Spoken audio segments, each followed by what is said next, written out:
On a different subject, the Vatican today said it would not bless same-sex unions. The president's a devout Catholic. Does he have a personal response to that? I don't think he has a personal response to the Vatican, no. He continues to believe and support same-sex unions, as you know, and he's long had that position. And then finally, does the president, the president's the head of the Democratic Party, what message is he sending by not calling on the New York governor to resign, number one? And number two, tomorrow is the usual weekly call with governors. Governor Cuomo is still the head of the National Governors Association, usually attends. Is he still welcome on the White House convened call?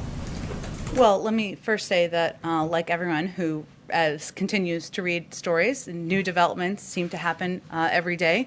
We find them troubling. The president finds them troubling, hard to read, and every woman who steps forward needs to be treated with dignity and respect. The New York Attorney General is pursuing, of course, an independent investigation against Governor Cuomo, and that is appropriate. And the president believes that's appropriate, as does the vice president. The investigation needs to be both quick and thorough, consistent with how serious these allegations are.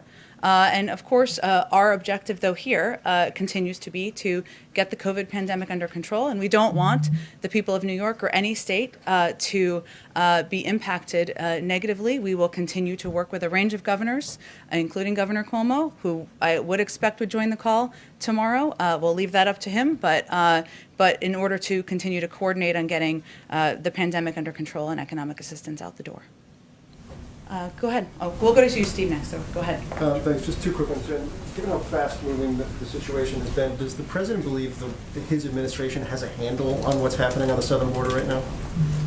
We certainly do, and let me just give you a bit of an update on a couple of the steps that we're taking. First, let me say that, like COVID, obviously a different issue, but we recognize this is a big problem. The last administration left us a dismantled and unworkable system, and like any other problem, we are going to do everything we can to solve it. So our focus here is on solutions. Let me just walk you through a couple of the steps, and we've done this a little bit, but there's always, of course, developments on considerations that are underway. First, we've updated, or we have not, but CDC has updated guidelines to return to full capacity. This will help expand capacity to move children more quickly out of CBP facilities. That's an important step. The implementation of that is, of course, ongoing.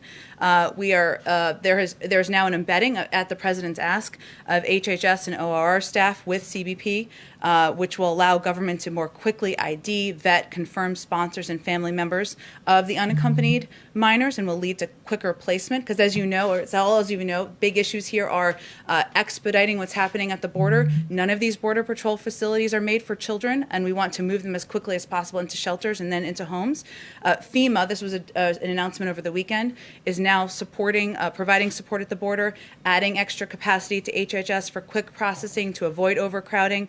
We hope this will help quickly get children into HHS and ORR facilities and placed with vetted sponsors and families. The president's very focused on expediting what's happening at the border at every step in the process. And then this happened on Friday, but it didn't receive there was a lot going on, so I just wanted to highlight, we rescinded the 2018 MOU between DHS and HHS, which we believe will encourage families and sponsors to come forward without fear of additional immigration enforcement. And we've seen this as an issue where family members or even sponsor families are worried that this will mean they will be tracked, and this rescinds that. We're also looking for additional facilities, and this remains a focus. So we recognize this is a problem. We're focused on addressing it. That's just 5 steps we're taking, and we're continuing to evaluate what additional steps can be taken to address the situation at the border.